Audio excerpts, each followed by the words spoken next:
الحمد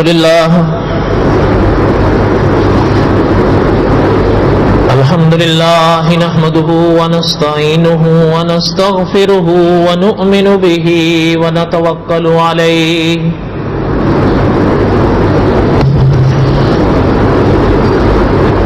ونعوذ بالله من شرور أنفسنا ومن سيئات أعمالنا من يهده الله فلا مضل له ومن يضلله فلا هادي له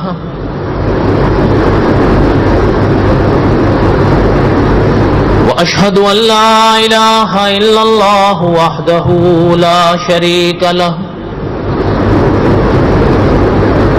وأشهد أن سيدنا وسندنا ومولانا محمدا عبده ورسوله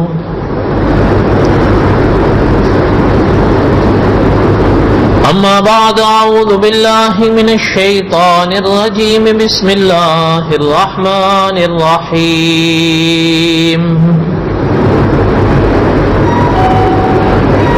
الف لام را تلك آیات الكتاب المبین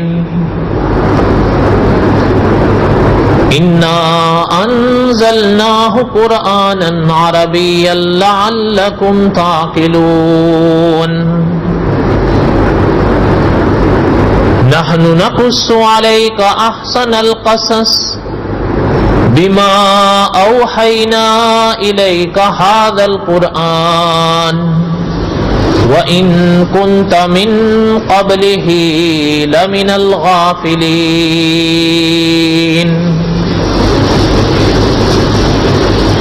وقال النبي صلى الله عليه وسلم أنا آخر الأنبياء وأنتم آخر الأمم صدق الله العظيم وصدق رسوله النبي الكريم ونحن على ذلك لمن الشاهدين والشاكرين والحمد لله رب العالمين اللهم صل على محمد وعلى آل محمد كما صليت على إبراهيم وعلى آل إبراهيم إنك حميد مجيد اللهم بارك على محمد وعلى آل محمد كما باركت على إبراهيم وعلى آل إبراهيم إنك حميد مجيد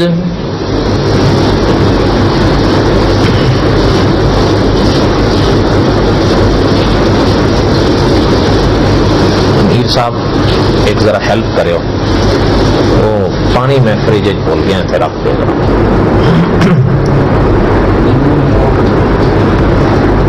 ہوتے نہیں درود شریف پڑھ لیں اللہم صلی علی سیدنا و مولانا محمد و علی آل سیدنا و مولانا محمد و بارک وسلم صلی علیہ پہلے رکھ دو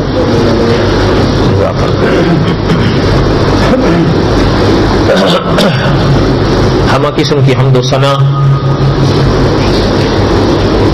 اللہ ذات لم یزل لا یزال کی ذات اقدس کے لیے صرف کے دل سے لا تعداد مرتبہ درود و سلام امام الانبیاء حضرت محمد الرسول اللہ صلی اللہ علیہ وسلم کی پاک ذات کے لیے جمعہ کے بیانات میں قصص الانبیاء علیہ السلام کے اسباق اور سیدنا یوسف علیہ السلام کے واقعات ہم پڑھ رہے تھے.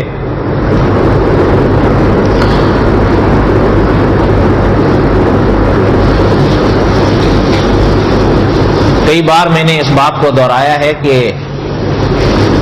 یہ ایسے اسباق نہیں ہیں جو میں پہلی بار پڑھ رہا ہوں یا آپ پہلی بار سن رہے ہیں،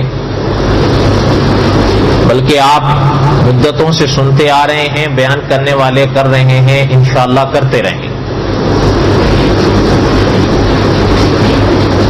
اور علماء یوں لکھتے ہیں کہ دیکھنا یہ ہے کہ ان واقعات میں، قصص میں کیا کیا اسباب عقیدے کے، عمل کے میرے اور آپ کے لیے اور ساری کائنات کے لیے پنہاں ہیں. وہ اگر میں اور آپ حاصل کر لیں تو انشاءاللہ خیر ہی خیر ہے. اور کچھ باتیں بڑی سمجھنے کی ہوتی ہیں. مجھے یاد ہے جب ہم نے قصص الانبیاء علیہ الصلوۃ والسلام کی تمہید شروع کی تھی تو رسالت کے باب کے وہ 11 عقیدے جو مولانا ادریس کاندھلوی رحمۃ اللہ علیہ نے رسالت کے باب میں اہل سنت و جماعت کے لکھے ہیں وہ میں نے پڑھے تھے. وہ 11 عقیدے تھے. میں نے سارے تقریباً خلاصے کے طور پر پڑھے تھے، لیکن میرے خیال میں اس وقت کوئی محفوظ نہیں ہوئے. ایک آدھ ہوا ہو تو یاد نہیں، شاید ایک آدھ ہوا ہے، باقی نہیں ہوئے. ظاہر بات ہے ان کو تو دہرایا نہیں جا سکتا تھا، اس لیے پھر ہم نے چھوڑ دیا. لیکن مجھے یاد ہے کہ اسی باب میں مولانا ادریس کاندھلوی رحمۃ اللہ علیہ نے ایک بات لکھی ہے کہ اس دنیا میں جو سب سے پہلا کفر ظاہر ہوا ہے وہ نبی کا انکار ہے. اگر آپ دیکھیں تو ماننے والا جو تھا نا وہ اللہ تعالیٰ کی توحید کا بھی اقراری تھا، اللہ تعالیٰ کی ربوبیت کا بھی اقراری تھا. یہاں تک کہ اللہ کی توحید کو بھی مان رہا تھا، اللہ کی ربوبیت کو بھی مان رہا تھا، لیکن پیغمبر کے آگے جھکنے کے لیے تیار نہیں تھا، جسے اطاعت کہتے ہیں. اور عقلی تیر تکے چلانے لگا کہ میں افضل ہوں وغیرہ وغیرہ، وہ سب آپ پڑھ چکے ہیں، سن چکے ہیں. مولانا ادریس کاندھلوی رحمۃ اللہ نے لکھا ہے، ذرا آپ دیکھیں، غور فرمائیں کہ یہ پہلا کفر ہے جو پیغمبر کے انکار کی صورت میں سامنے آئے. اس لیے انبیاء علیہ الصلوۃ والسلام کی اہمیت عقائد میں بڑی ممتاز ہے، اور انبیاء علیہ الصلوۃ والسلام کے قصص جو قرآن پاک میں اللہ ذو الجلال والاکرام نے بیان فرمائے ہیں وہ بڑے نورانی ہیں، اور وہ یہ شان رکھتے ہیں کہ مجھے اور آپ کو اور ساری کائنات کو ان کو سننا چاہیے، ان کو یاد کرنا چاہیے، ان سے سبق لینے چاہیے. یہی مقصد ہے ان واقعات یا ان قصص کو دہرانے کا. گزشتہ سے پوستہ جمعے میں جہاں ہم حضرت یوسف علیہ السلام کے واقعات تک پڑھ پائے تھے وہ یہ تھا کہ بنیامین کو مصر میں روک لیا گیا، اور جو باقی بھائی تھے ان میں سے ایک خود رہ گیا کہ میں تو نہیں جاؤں گا. یا تو والد جو ہے وہ نرمی فرمائیں یا اللہ تعالیٰ کوئی اور راستہ نکال دیں تو ٹھیک ہے، ورنہ میں نے تو یہیں بیٹھنا ہے. اتنی قسمیں وعدے ہم سے والد نے لیے، اب کیا منہ لے کر جائیں گے. وہ ایک بھی وہیں رہ گئے. باقی جو تھے وہ واپس آ گئے، اور انہوں نے جوت کا تو واقعہ قصہ بنیامین کا والد صاحب کو سنایا. لیکن چونکہ حضرت یعقوب علیہ السلام ان بیٹوں کو پہلے پرکھ چکے تھے، اس لیے یقین نہیں آیا ان کی اس بات پر. اور اس پر عقیدے کا ایک بڑا مسئلہ واضح ہوتا ہے جو مولانا سرفراز صاحب رحمۃ اللہ نے لکھا ہے، اور وہ اس وقت میں نے بڑی تفصیل سے پڑھا تھا، اور وہیں ہمارے یہ بات رک گئی تھی، یاد ہے. اب آگے چلیں. اب جب ان بیٹوں نے حضرت یعقوب علیہ السلام کے آگے وہ سارا ماجرا رکھا، بلکہ بطور دلیل یا گواہ کے بھی یہ شے بطور ثبوت کے بھی پیش کرنی چاہیے کہ آپ چاہیں تو دوسرے قافلے والوں سے بھی پوچھ لیں، کریا والوں سے بھی پوچھ لیں کہ ہم جو کہہ رہے ہیں کیا وہ سچ ہے، ایسا ہی ہے یا نہیں. لیکن حضرت یعقوب علیہ السلام نے ان کی جو بات کو سنا، قال بل سولت لكم انفسكم امرا، یہی وہ موقع تھا جہاں میں نے عقیدے کے اس مسئلے کو پڑھا تھا۔ حضرت یعقوب نے فرمایا بات یوں تو نہیں، یہ تو تمہاری گھڑی ہوئی بات ہے بہرحال۔ اور علماء یوں لکھتے ہیں کہ حضرت یعقوب نے ظاہر بات ہے ان پر کیسے اعتماد کرتے، ایک بات۔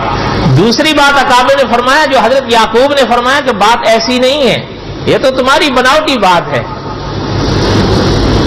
اب ظاہر بات ہے حضرت یعقوب کو جو پہلے گزر چکا تھا وہ یاد ہے، حضرت یوسف کی بات علیہ السلام۔ اچھا، اکابر نے ایک بات اور بھی بڑی باریک لکھی ہے کہ اگر آپ دیکھیں تو پیغمبر کا کلام جھوٹ نہیں ہوتا، اور یہ بات بھی بالکل صحیح ہے کہ قال بل سولت لکم انفسکم امرا۔ حضرت یعقوب کو اس وقت بھی جو ہے وہ سمجھ گئے تھے کہ انہوں نے کچھ بات کی ہے، اور ابھی بھی اس بات پر ایسے یقین تو نہیں آیا کہ یہ سچ ہے، کیونکہ بنیامین چوری تو نہیں کر سکتے تھے، ان کے بیٹے تھے وہ، اور اطلاع جو آ رہی ہے وہ چوری کی آ رہی ہے۔ لیکن یہ بھی مانی ہوئی بات ہے جو ہم نے اس وقت پڑھا کہ اس وقت وہ سچ بول رہے تھے۔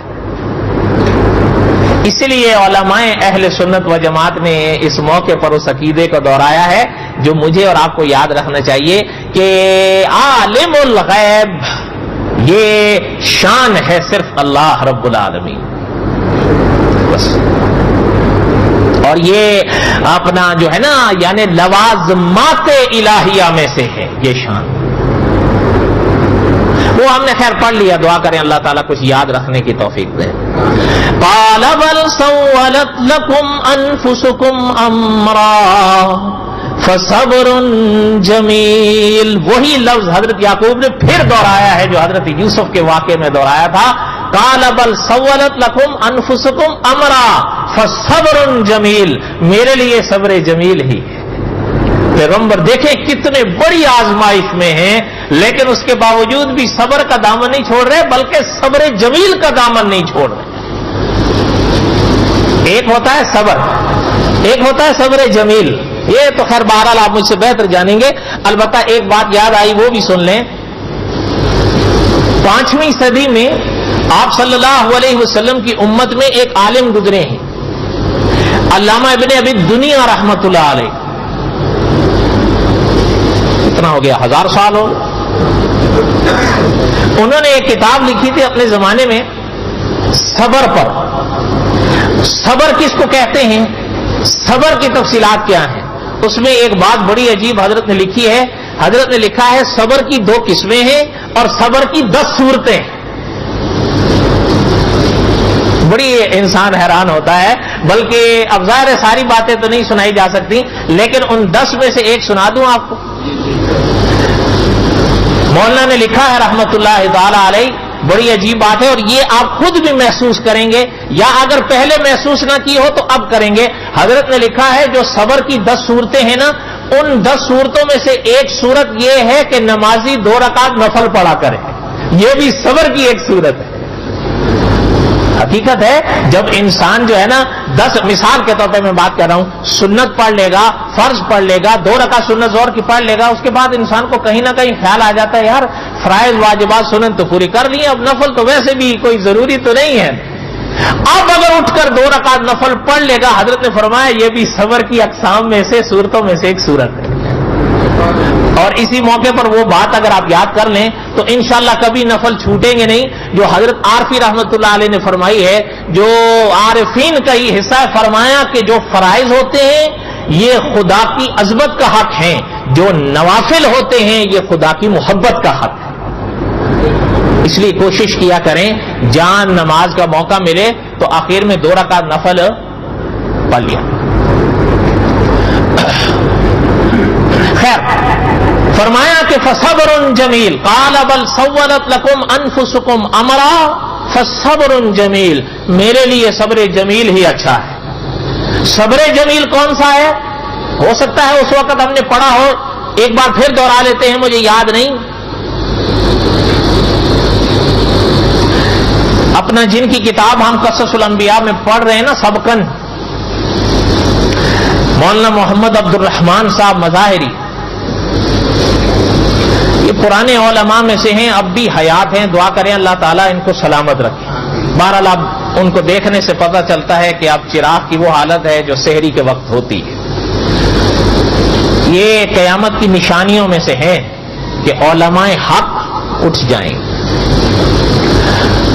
مولانا نے جہاں ہدایت کے چراغ لکھی تھی جو انبیاء کی پاک سیرت پر کتاب ہے، وہیں مولانا نے ایک کتاب لکھی تھی تعلیمات قرآنی، یہ 750 صفحے کا ذخیرہ حضرت نے لکھا تھا۔ 830 آیتیں قرآن پاک سے انتخاب کر کے اس کتاب میں لکھی تھیں۔ کتنی؟ 830 آیتیں، اور وہ آیات 830 انتخاب کی جن کا تعلق انسان کے عقیدے اور روح کے ساتھ ہو، جسے کہیں نہ کہیں تصوف بھی کہہ دیا جاتا ہے، اور آپ کی اور ہماری آسان زبان میں کہتے ہیں پیری مریدی۔ بڑی ایک عجب کتاب ہے۔ کلام پاک کی ان 830 آیات میں کیا کیا انوار لکھتے ہیں حضرت نے بڑے وضاحت کے ساتھ معنی اور تفسیر کے ساتھ لکھا ہے۔ 830 آیتوں میں سے سورہ یوسف کی 21 آیتیں حضرت نے انتخاب کی تھی۔ ان میں ایک آیت یہ تھی جو میں نے ابھی پڑھی، قال بل سولت لکم انفسکم امرا فصبر جمیل، یعنی حضرت یعقوب کے واقعات میں سے آیت لی حضرت نے کہ فصبر جمیل کیا ہے، اس کے معنی کو آگے حضرت جو آیت ہم پڑھیں گے اس کے حل کا موقع پر حل کیا، لیکن آپ ابھی سن لیں کہ فصبر جمیل وہ لفظ تو آ رہا ہے۔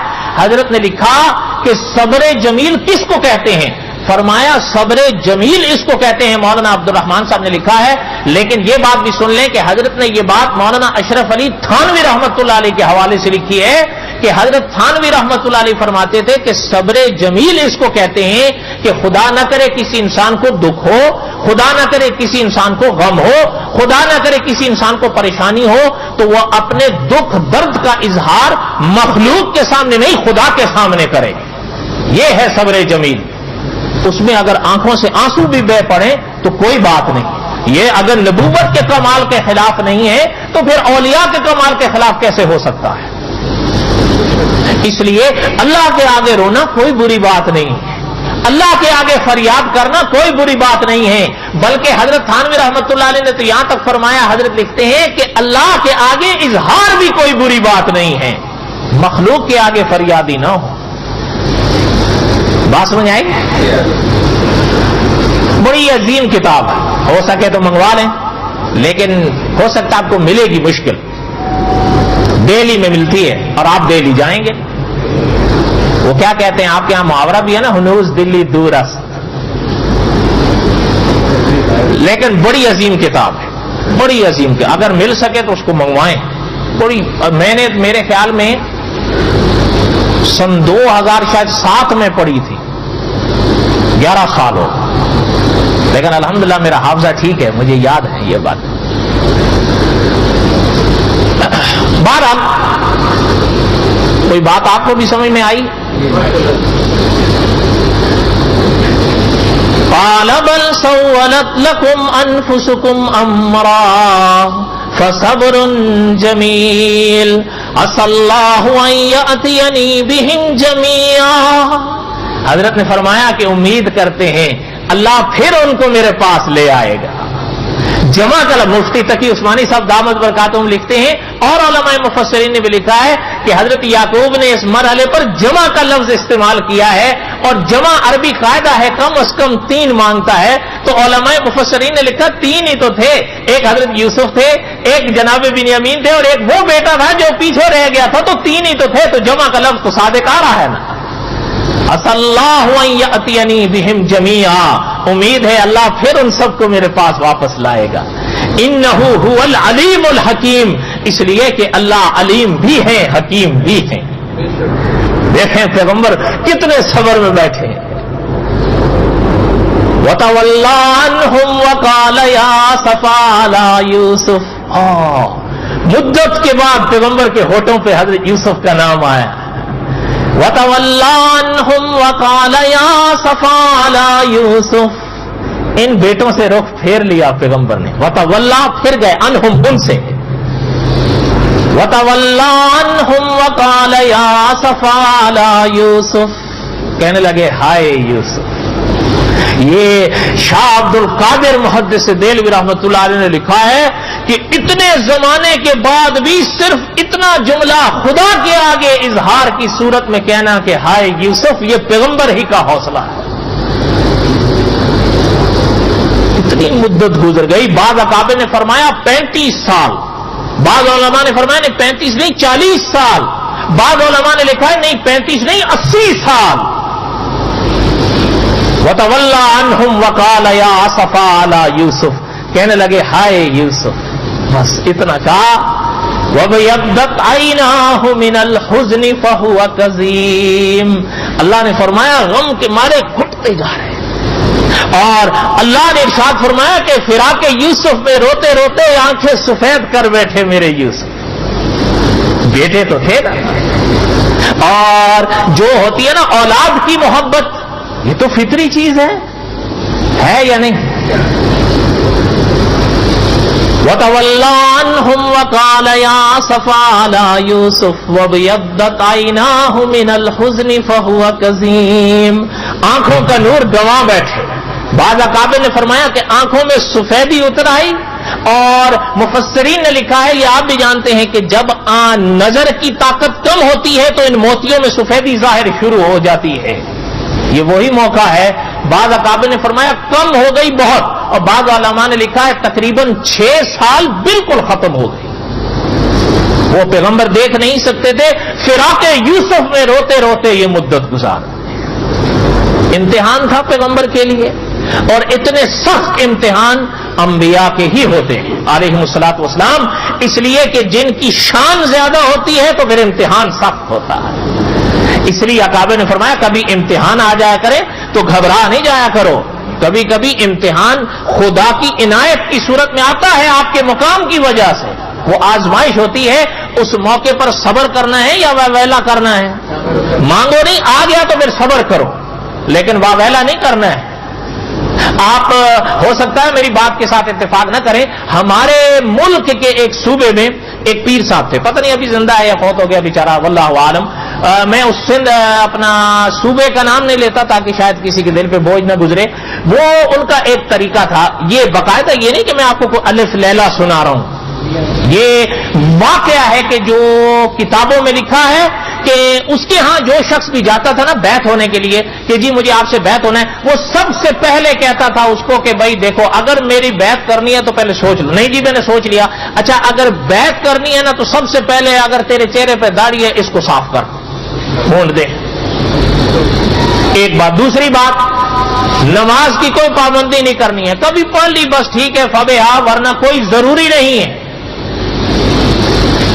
اللہ تعالیٰ معاف فرمائیں, یہ باقاعدہ صاحب قصص الانبیاء نے لکھا ہے کہ اگر وہ کوئی شخص اس کے جھانسے میں آ جاتا تھا نا, وہ اگر پریشان حال ہو کے اس کے پاس جاتا تھا, 2 دن کے بعد اس کی حالت ٹھیک ہو جاتی تو وہ کہتا ہے میں تو ٹھیک ہو گیا ہوں, میرے تو حالات ٹھیک ہو گئے ہیں. بھائی حالات ٹھیک ہونے ہی ہونے, ایمان ختم ہو گیا ہے تو امتحان جو ختم ہو گیا ہے, تو حالات ٹھیک نہیں ہوں گے تو کیا ہوگا؟ اللہ تعالیٰ اپنے کو آزماتے ہیں, یہ ان کی شان ہے. حضرت یعقوب سے بڑھ کر رتبے کس کے ہوں گے؟ آپ خود سوچیں. انسانوں میں جناب محمد رسول اللہ کی بات نہیں کر رہا ہوں صلی اللہ علیہ وسلم, لیکن آپ خود سوچیں جب حضرت یعقوب علیہ السلام پر امتحان کا یہ حال ہے, تو پھر اگر خدا کرم فرمائے مجھ پر یا آپ پر کوئی آزمائش آتی ہے تو ہمیں رونا چاہیے یا صبر کرنا چاہیے؟ پھر بددل نہیں ہونا چاہیے, حوصلہ رکھنا چاہیے. اور خود قرآن میں تو ہے, آپ خود مجھ سے زیادہ بہتر آپ کو یاد ہے, وَلَنَبْلُوَنَّكُمْ بِشَيْءٍ مِّنَ الْخَوْفِ وَالْجُوعِ وَنَقْصٍ مِّنَ الْأَمْوَالِ وَالْأَنفُسِ وَالثَّمَرَاتِ. آگے کیا ہے؟ وَبَشِّرِ الصَّابِرِينَ الَّذِينَ إِذَا أَصَابَتْهُمْ مُصِيبَةٌ قَالُوا إِنَّا لِلَّهِ وَإِنَّا إِلَيْهِ رَاجِعُونَ. حضرت ابن عباس فرماتے ہیں یہ جو جملہ ہے نا انا للہ و انا الیہ راجعون, یہ حضور کی امت کا ہی خاصہ ہے, اور اس کا طبیعت پہ اثر ہوتا ہے. ہم لوگ تو اصل میں بے تکلفی میں ایسے ہی بے دھیانی میں پڑ جاتے ہیں نا، ورنہ اس کا اثر یہ ہوتا ہے کہ اگر دل کے اوپر پہاڑ بھی غم کا پڑا ہوا ہو، یہ جملہ پڑھو تو انشاءاللہ زائل ہو جائے.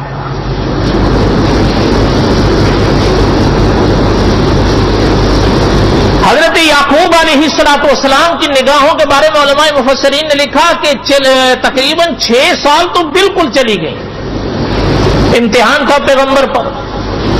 اچھا، وہ جو بیٹے تھے نا، انہوں نے جو سیدنا یوسف کا نام سنا ہو، مدت بعد بھی تو جو پاس تھے کہنے لگے قالوا تاللہ تفتأ تذکر یوسف حتی تکون حردا او تکون من الحالکین.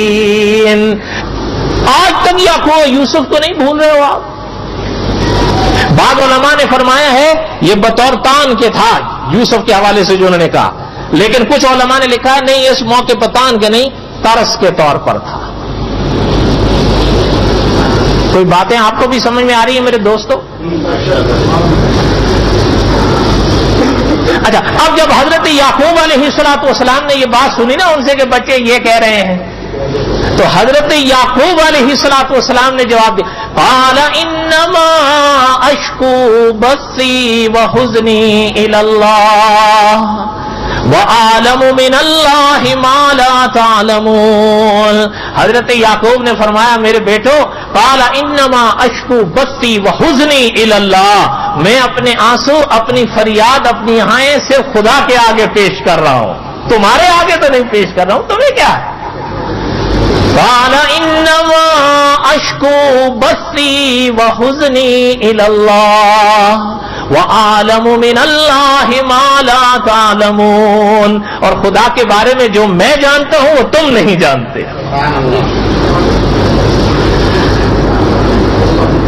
اچھا، اب جب وہ بیٹا نے جو جواب سنا پیغمبر کا، تو ساتھ ہی حضرت یعقوب نے فرمایا دیکھ یا بنی اذهبوا فتحسسوا من یوسف واخیہ. مدت بعد، اب یعنی علماء مفسرین نے لکھا ہے کہ دیکھیں اب مدت بعد یہ موقع آیا ہے، ورنہ کہیں پڑھنے میں نہیں آتا کہ اس سے پہلے کہیں حضرت یعقوب نے اپنے ان بچوں سے یہ فرمایا ہو جو اس موقع پر فرمایا یا بنی اذهبوا فتحسسوا من یوسف واخیہ، جاؤ میرے یوسف کو تلاش کر کے لاؤ، جاؤ میرے بنیامین کو تلاش کر کے لاؤ. اور یعنی یہ علماء مفسرین نے لکھا ہے کہ حضرت یعقوب علیہ السلام کو قرینہ تھا، اور اب پیغمبر علیہ السلام بھی یہ شے سمجھ رہے تھے کہ اب یہ ایک امتحان ہے جس نے ختم ہونا ہے اپنے وقت پر، اس لیے پیغمبر. اچھا، بعض علماء مفسرین نے یہ بھی لکھا ہے کہ قرینے سے تو حضرت یعقوب جانتے ہی تھے کہ یوسف جہاں بھی ہیں کہیں نہ کہیں وہ ہیں ضرور، اس لیے جہاں بھی ہیں وہ سلامت ضرور ہے، لیکن ابھی اللہ کو منظور نہیں ہے کہ ملاقات ہو. ایک بات. دوسری بات، بعض تفسیر کی کتابوں میں علماء مفسرین نے یہ بھی لکھی ہے، شاید آپ حیران ہوں گے کہ حضرت یعقوب علیہ السلام ایک دفعہ سوئے تو سونے کی حالت میں پیغمبر نے ایک خواب دیکھا.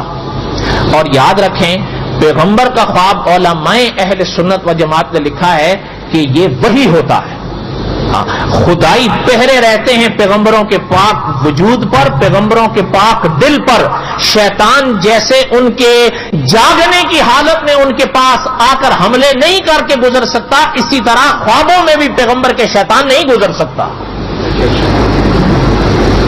حضرت یعقوب علیہ السلام نے خواب یہ دیکھا کہ حضرت ملک الموت علیہ السلام ہیں، ان سے پیغمبر نے خواب میں ملاقات کی تو فرمایا ایک سوال آپ سے کرنا ہے.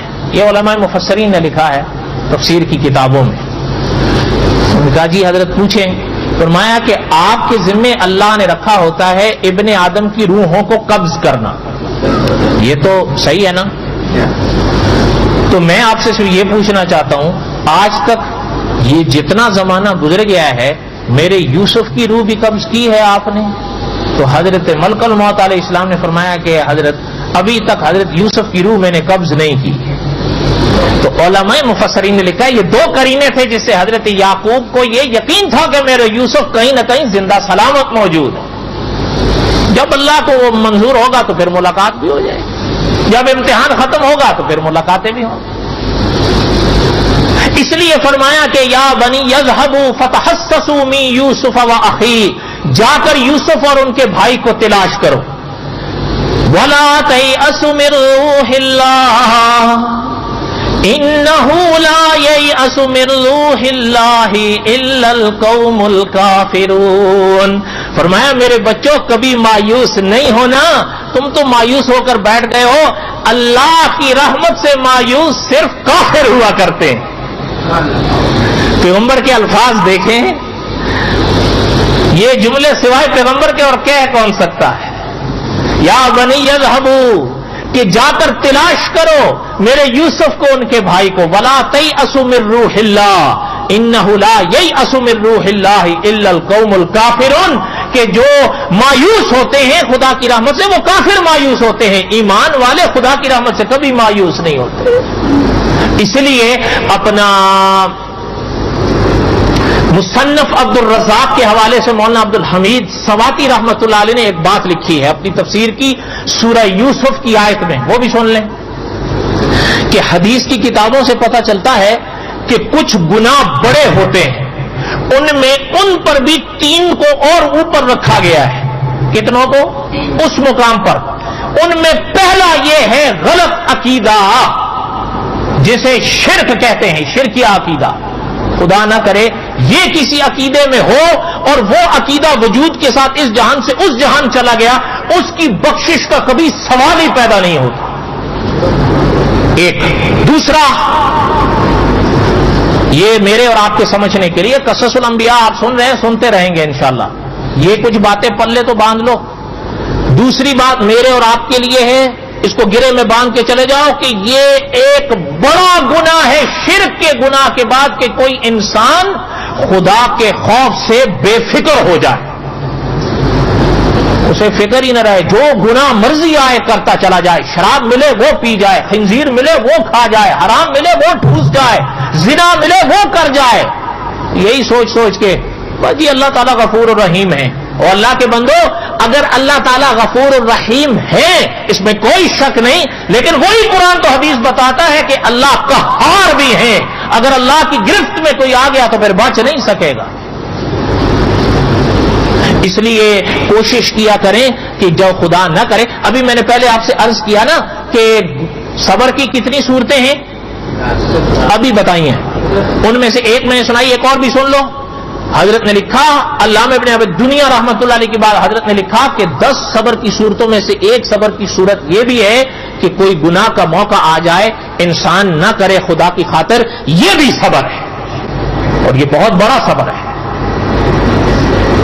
آپ تجربہ کر لیں، خیال رکھو گے اپنا تو بولو تو صحیح، میرے حال میں ذرا ڈھیلے ارادے ہیں، تبھی تو جواب سے ہی انسان کو پتہ چل جاتا ہے نا۔ اب آخر آپ کے ساتھ مجھے بھی 8 سال ہو گئے ہیں واسطہ پڑے ہو، کوشش کیا کریں، اس لیے کوئی پتہ نہیں کہ آنکھ کب بند ہو جائے، ایسا نہ ہو کہ یہاں بستر پہ سوئیں اور آنکھ کھلے تو قبر میں پڑے ہوئے ہوں، پھر وقت ہاتھ نہیں آئے، پھر وقت ہاتھ نہیں آئے، اور ایک دن جانا تو ہے۔ تو بہرحال حضرت یعقوب علیہ السلام نے فرمایا کہ اللہ کی رحمت سے صرف کافر مایوس ہوتے ہیں، ایمان والے کبھی مایوس نہیں ہوتے، جا کے ڈھونڈو۔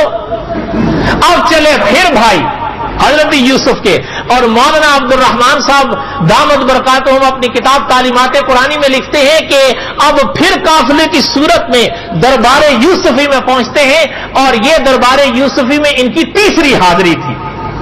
اب جیسے ہی داخل ہوئے حضرت یوسف علیہ السلام تو بادشاہ کے، یعنی آپ ایسے سمجھے، بعض اکابر نے تو فرمایا کہ ایک لحاظ سے وہ خود ہی بادشاہ ہیں،